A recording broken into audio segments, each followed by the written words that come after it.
Bismillahirrahmanirrahim. Alhamdulillahirabbil alamin.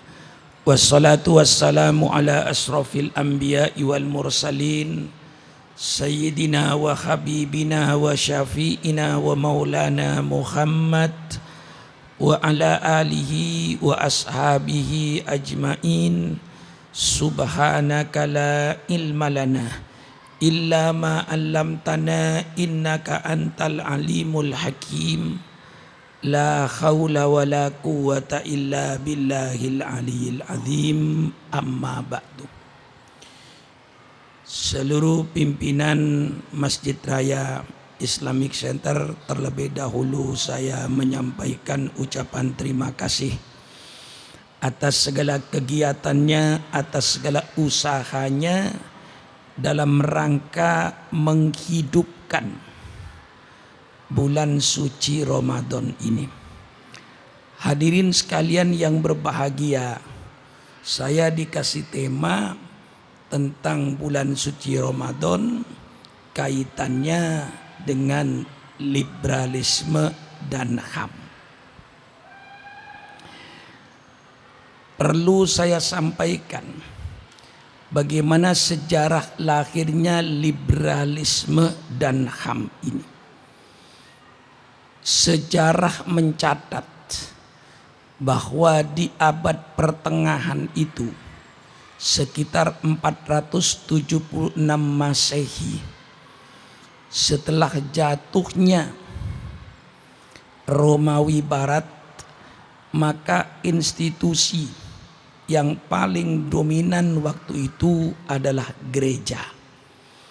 Ini ditulis dalam sejarah dunia dan orang Eropa pun memahami.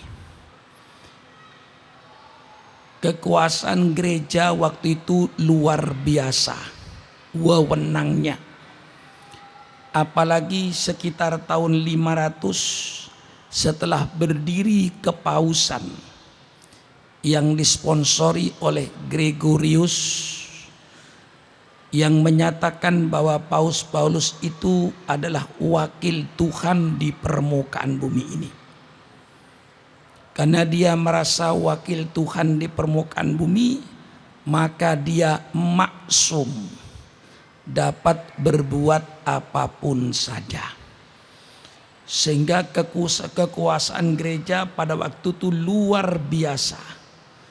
Menguasai di bidang politik, bisa mengangkat dan memberhentikan raja, bisa mengucilkan raja, dan siapapun yang bertentangan dengan gereja pada waktu itu dianggap kafir dan harus dihukum mati, baik dalam agama maupun dalam ilmu pengetahuan.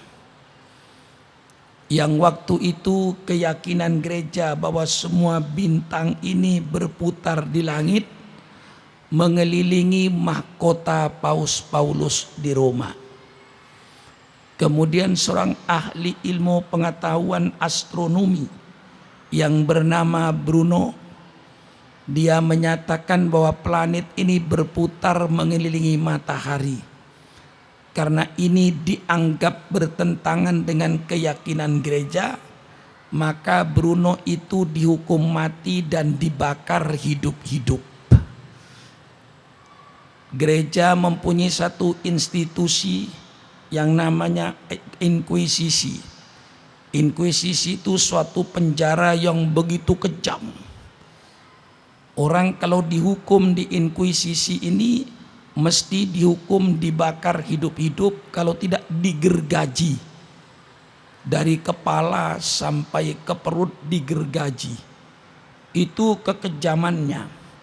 Sehingga bangsa Eropa waktu itu trauma. Kalau sudah mendengar kata-kata gereja, bulu kuduknya berdiri pada abad pertengahan. Dan mereka sendiri yang menyatakan abad itu the dark age, abad kegelapan, abad kematian bangsa Eropa.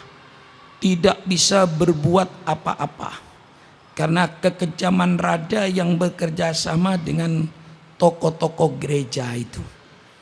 Sampai dari hebatnya kekuasaan gereja itu, pada waktu itu bisa menjual surat pengampunan. Siapapun yang berdosa, kalau sudah membeli surat pengampunan, maka dosanya diampuni dan dijamin masuk surga. Dari penyelewengan dan kekejaman ini, maka lahirnya beberapa pemberontakan dari dalam, termasuk Martin Luther. Mereka berontak, kemudian melarikan diri ke Jerman, dilindungi oleh penguasa di Jerman yang akhirnya mendirikan agama baru yang namanya Protestan. Nah, ini supaya diketahui bahwa timbullah revolusi-revolusi untuk membebaskan rakyat dari kekejaman raja-raja yang bekerja sama dengan tokoh-tokoh gereja pada waktu itu. Sejarah ini ditulis dan diakui oleh dunia karena termasuk sejarah dunia. Akhirnya timbullah satu revolusi besar yang dikenal dengan Revolusi Prancis pada tahun 1789. Revolusi itulah yang melahirkan liberalisme. Nah, kemudian liberalisme ini yang asalnya hanya di bidang politik, akhirnya oleh mereka dibawa ke bidang budaya, lalu dibawa lagi ke bidang agama, bahwa kebebasan adalah hak asasi manusia. Nah, kemudian apa kaitan dengan Islam? Kalau kita mengingat kepada sejarahnya bahwa itu akibat trauma terhadap ajaran agamanya yang begitu kejam. Setelah lahirlah kebebasan adalah hak asasi manusia untuk membebaskan dirinya dari kekejaman raja-raja dan kekejaman gereja pada waktu itu. Jadi bukan sekarang, pada waktu itu. Nah, akibat trauma ini mereka membuat revolusi, lahirlah liberalisme, kebebasan yang akhirnya kebablasan. Yang asalnya cuma kebebasan dari kekuasaan gereja dan kebebasan dari kekuasaan raja, lalu merembet ke mana-mana, termasuk kebebasan dalam beragama, kebebasan dalam bidang budaya. Hancurlah manusia ini. Oleh sebab itu, liberalisme dan HAM ini harus dibatasi dengan moral, dibatasi dengan agama. Bukan liberalisme dan HAM berarti semau gue. Mau sholat, sholatlah. Yang tidak mau sholat tidak usah dipaksa. Kebebasan adalah hak asasi manusia. Yang mau puasa, puasalah. Yang tidak mau puasa tidak usah puasa. Dan tidak usah dipaksa. Kebebasan adalah hak asasi manusia. Nah, maka kebebasan dan HAM ini adalah ekspor bangsa barat ke negara-negara Islam khususnya. Jadi mereka bukan hanya mengekspor teknologinya saja, bahkan mereka mengekspor budayanya. Budaya mereka, liberalisme dan HAM itu diekspor ke seluruh dunia untuk merusak moralnya bangsa, untuk merusak moralnya manusia. Oleh sebab itu sering saya pertanyakan, apakah liberalisme dan HAM yang ada di Indonesia ini sama dengan liberalisme dan HAM yang ada di Amerika? Apakah liberalisme dan HAM yang ada di Indonesia ini sama dengan liberalisme yang ada di Eropa? Kalau sama, berarti di Indonesia ini sudah dimulai pembinatangan bangsa Indonesia. Karena di Eropa berzina itu bebas. Mau berzina dengan siapapun saja, dengan istri orang atau suami orang, asal dasarnya mau sama mau, rela sama rela, itu termasuk HAM. Ini supaya saudara ketahui. Jangan lalu lata karena datang dari barat terus kita menganggap baik. Di barat itu minum minuman keras bebas HAM. Di barat itu berjudi bebas HAM. Malah sekarang di barat itu sudah menjadi undang-undang di beberapa negara seperti Belgia dan termasuk Belanda. Kawin sejenis itu dijadikan undang-undang negara sah. Laki-laki kawin dengan laki-laki, perempuan kawin dengan perempuan sah, HAM.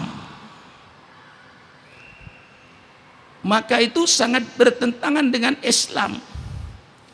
Islam, Allah SWT berfirman, wa ma khalaqtul jinna wal insa illa liya'budun. Tidaklah saya ciptakan bangsa jin dan bangsa manusia kecuali untuk sujud kepada Allah. Allah tidak menciptakan bangsa manusia dengan bangsa jin bebas, mau berbuat apapun saja. Tidak. Maka liberalisme dan HAM itu 100% bertentangan dengan ajaran Islam.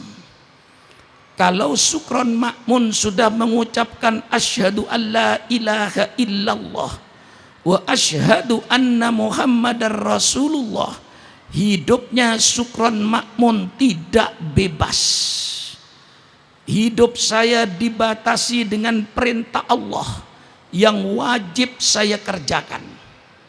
Hidup saya dibatasi oleh larangan Allah yang wajib saya jauhi.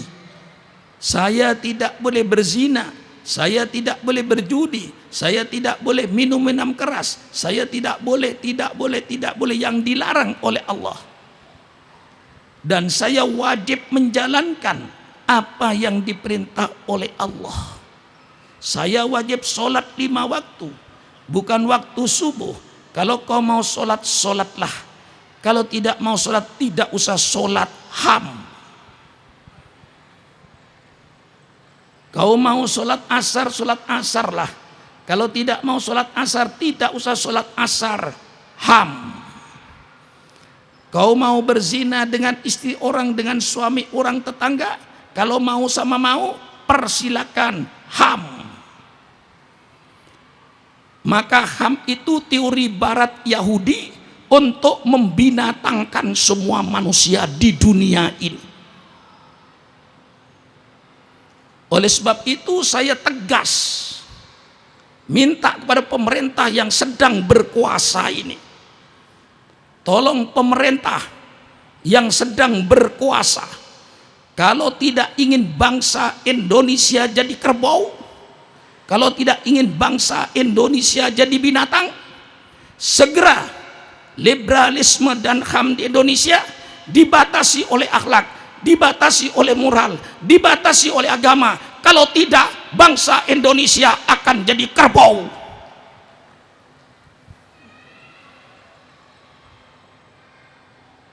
Kita sekarang berpuasa, sudah tidak boleh minum, sudah tidak boleh makan di siang hari, tidak boleh kumpul dengan istrinya. Mana HAM-nya? Ini batasan Allah. Apakah Allah melanggar HAM? Karena membatasi manusia. Maka jargon yang dia populerkan dalam liberalisme dan HAM ini, apa kata dia? Membatasi kebebasan seseorang, melanggar HAM. Memaksakan kehendak, melanggar HAM. Berarti Allah paling melanggar HAM. Na'udzubillah. Allah membatasi hidupnya Sukron Ma'mun, tidak boleh berzina, tidak boleh berjudi, tidak boleh minum-minum keras. Apakah ini Allah melanggar HAM karena membatasi kebebasan seseorang? Hai kaum liberal, jangan seenaknya di Indonesia ini berhadapan dengan Syukron Makmun.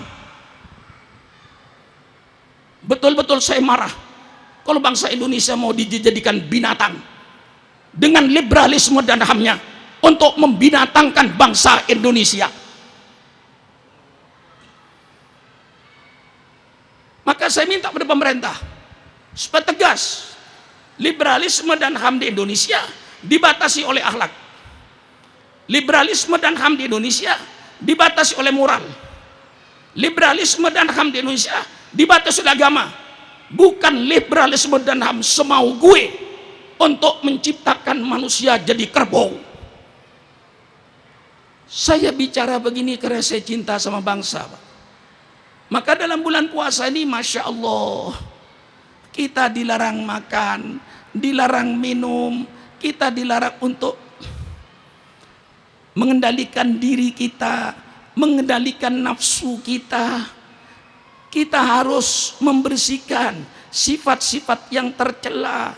Kita obati dalam bulan Ramadan dengan sifat-sifat yang terpuji. Penyakit-penyakit rohani kita singkirkan. Penyakit tamak, penyakit serakah, ini yang paling berbahaya. Hancurnya suatu bangsa kalau rakyatnya sudah serakah, pemimpinnya tamak, serakah, hancur negara ini. Maka sekarang ini negara hancur. Siapa yang tidak berkata negara ini dalam keadaan hancur? Syukron Makmun bicara. Coba lihat hari di televisi, apa yang disuguhkan kepada rakyat? Yang disuguhkan cuma korupsi, sogok menyogok. Tidak ada lain yang disuguhkan. Perdebatan. Itu yang disuguhkan kepada rakyat. Bukan keadilan, bukan kesejahteraan. Tidak ada bicara kesejahteraan itu. Yang dibicarakan sogok menyogok, korupsi. Karena tidak mempunyai sifat ini akibat dia liberalisme dan HAM-nya. Akhirnya sogok menyogok dia kerjakan, korupsi dia kerjakan. Itu hak asasi manusia. Subhanallah, subhanallah. Dalam Islam kita tukar sifat tamak dan serakah ini, tukar dengan sifat qanaah. Orang harus merasa bersyukur, merasa puas. Alhamdulillah, saya jadi pegawai walaupun rendahan. Alhamdulillah, saya akan puas dengan gaji saya dan saya akan hidup dengan gaji saya. Alhamdulillah. Ini yang sekarang tidak ada. Nafsu tamak dan nafsu serakah yang ada, akhirnya rakyat jadi korban. Coba APBN, anggaran belanja negara, bikin proyek bukan untuk rakyat, proyek untuk cari fee. Ini sekarang sudah terbuka. Kalau Syukron Makmun jadi menteri, saya punya proyek berapa persen untuk saya. Membikin proyek hanya untuk mencari fee. Lihat akhirnya apa yang terjadi. Sudah merdeka 65 tahun, Pantura ini belum pernah beres. Pantura belum pernah beres. Bongkar ini, bongkar ini. Mengapa tidak bikin jalan yang konstruksinya kuat, yang kira 25 tahun tidak rusak? Memang sengaja dibikin proyek untuk cari fee, hancur rakyat. Duit negara hanya untuk perbaikan, untuk perbaikan, untuk perbaikan. Tiap tahun hanya untuk perbaikan yang paling banyak. Jembatan cuman umur 1 bulan bongkar. Jalan sudah diaspal bagus, umur 6 bulan bongkar lagi. Itu memang disengaja bikin proyek. Kalau tidak ada proyek, tidak ada maling. Adanya proyek itu yang menimbulkan maling di Indonesia. Saya harus bicara tegas. Dan sejak dulu saya tegas kalau nggak benar. Proyek sengaja. Tidak ada proyek, tidak bisa korupsi. Pemerintah bisa korupsi korupsi kalau ada proyek. Kalau perlu proyek bikin, kalau tidak ada bikin. Bukan kepentingan rakyat yang dicari. Ini sekarang sudah ternyata. Semua rakyat tahu. Inilah akibat puasanya tidak benar. Kalau seandainya pejabat itu puasanya benar, insya Allah bisa ngerem nafsunya. Direm nafsunya sebagaimana diajarkan oleh bulan puasa ini. Diatur. Bulan Ramadan ini sebenarnya Masya Allah hikmahnya besar. Bukan hanya tidak makan tidak minum saja. Dalam bulan Ramadan ini termasuk bulan latihan yang paling hebat. Pimpinlah dirimu sebelum memimpin orang lain. Bagaimana akan memimpin orang, memimpin dirinya tidak bisa. Aturlah dirimu sebelum mengatur orang lain. Bagaimana kau akan mengatur orang? Ngatur dirinya tidak beres. Disiplinlah dirimu sebelum mendisiplin orang lain. Pimpinlah dirimu sebelum memimpin orang lain. Ini semuanya terjadi pada bulan suci Ramadan. Kita disuruh mimpin diri kita. Baik sholat tarawihnya, sholat berjamaahnya, baca Qur'annya. Kita disuruh memimpin diri kita. Nafsunya kuasai. Bersyukurlah dengan apa yang ada. Tidak usah berangan-angan dengan apa yang Allah berikan kepada orang lain. Ini yang menjadikan sifat serakah dan sifat tamak ini. Yang membuat rusak. Nah, bulan Ramadan ini justru ini tujuan pokoknya. Untuk menguasai diri, menguasai nafsunya, memimpin nafsunya, mengatur nafsunya. Ini bulan Ramadan. Nah, maka kalau tadi saya juga heran, kok judulnya dengan HAM gitu loh. Lah iya, kalau dihubungkan dengan HAM, puasa semua melanggar HAM. Puasa itu melanggar HAM. Orang dilarang makan siang hari, dilarang minum siang hari. Melanggar HAM. Orang mau puasa, puasalah. Yang tidak mau puasa, enggak usah puasa. HAM. Maka tolong bapak-bapak, jangan mengajarkan kebebasan kepada anak kita. Ajarkan ketaatan. Mulai anak umur 3 tahun, nak, engkau taatlah kepada Allah, taat kepada Rasulullah, taatlah kau kepada bangsa, taatlah kau kepada negara. Ajarkan taat, jangan diajarkan bebas. Apa sekarang akibatnya diajarkan bebas? Lihat saja anak SMP, SMA kalau sudah pengumuman lulus, ngeluarkan motornya, naik motor sembarangan di jalanan. Bebas. Bajunya dicoret-coret. Bebas. Mukanya celontang-celonteng. Bebas. Rambutnya enggak karu-karuan. Bebas. Guru tidak berani menegur. Guru melarang, gurunya melanggar HAM. Hancurlah bangsa ini sekarang. Oleh sebab itu liberalisme dan HAM kalau tidak segera dibatasi dengan akhlak, liberalisme dan HAM tidak dibatasi dengan agama, bangsa Indonesia akan jadi binatang. Oleh sebab itu, marilah dalam bulan suci Ramadan ini Allah lipat gandakan pahala kita. Karena apa? Karena kita mampu memimpin diri kita. Kita tidak makan karena Allah. Kita tidak minum karena Allah. Kita mengekang hawa nafsu kita karena Allah. Sifat tamak kita singkirkan. Kita ganti dengan sifat qanaah. Sifat yang merasa puas dengan apa yang diberikan oleh Allah. Ini yang mahal. Mencari orang yang bersyukur. Orang yang tamak dan serakah tidak pernah bersyukur kepada Allah. Orang tamak dan serakah tidak pernah merasa nikmat dengan nikmat yang diberikan oleh Allah. Mengapa? Merasa kurang, merasa kurang, merasa kurang, merasa kurang. Dia tidak pernah menikmati nikmat Allah. Hanya orang yang bersyukurlah yang merasakan nikmat Allah. Alhamdulillah masih mau makan. Alhamdulillah yang dimakan ada, walaupun tempe dengan sayur asem. alhamdulillah. Orang yang makan nasi dengan sayur asam dengan tempe itu merasa nikmat karena mereka merasa alhamdulillah. Tapi orang yang makan begitu mewah karena sifat tamak dan rakus tidak pernah merasakan nikmat Allah. Oleh sebab itu, mari dalam bulan suci Ramadan kita taat kepada Allah.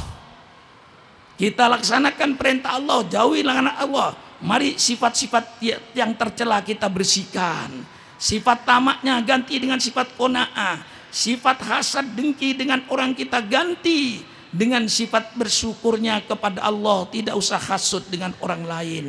Insya Allah, kalau kita dalam bulan Ramadan benar-benar berpuasa lahir batin, rohani kita puasa, mengekang segala-galanya. Jasmani kita puasa dengan tidak makan, tidak minum, insya Allah Allah akan melipat gandakan pahala kita selama bulan suci Ramadan. Wah, lupa saya ini kalau puasa. Ya, sudah kepanjangan ini saya ini. Saya kira cukup sekian saja kepada bapak-bapak. Sekali lagi saya tekankan kepada anak-anak kita, jangan sampai mengajarkan kebebasan, Pak. Pesan saya, mari anak kita mulai anak umur 3 tahun kita bimbing taat. Taatlah kamu kepada agamamu, nak. Taatlah kamu kepada bangsa, kepada negara dengan Undang-Undang Dasar 45, dengan Pancasila. Kita taat kepada negara, kita taat kepada Allah. Ajarkan taat, jangan diajarkan bebas. Jangan diajarkan bebas, ajarkan taat. Sehingga akan terwujudlah generasi, nanti generasi yang bagus, bukan generasi semau gue seperti keadaan sekarang ini. Sekian saja, mudah-mudahan Allah memberikan taufik dan hidayah kepada pemimpin-pemimpin bangsa yang sedang berkuasa ini. Mudah-mudahan Allah memberikan taufik dan hidayah kepada pemimpin-pemimpin bangsa ini supaya membawa bangsa ke jalan yang diridhoi oleh Allah. Mudah-mudahan Allah memberikan taufik dan hidayah kepada pemimpin-pemimpin agama, para ulama-ulamanya, agar berfatwa sesuai dengan Al-Quran dan Sunnah Nabi. Mudah-mudahan Allah memberikan taufik dan hidayah kepada keluarga-keluarga kita. Mudah-mudahan anak-anak kita, keluarga-keluarga kita menjadi anak-anak yang taat kepada agama, menjadi anak-anak yang soleh dan solihah. Mudah-mudahan ibadah kita diterima oleh Allah Subhanahu wa taala. Mudah-mudahan kita nanti keluar dari bulan suci Ramadan tanggal 1 Syawal seperti bayi yang baru dilahirkan oleh ibunya tiada berdosa. Sekian saja, kurang lebihnya saya minta maaf. Wassalamualaikum warahmatullahi wabarakatuh.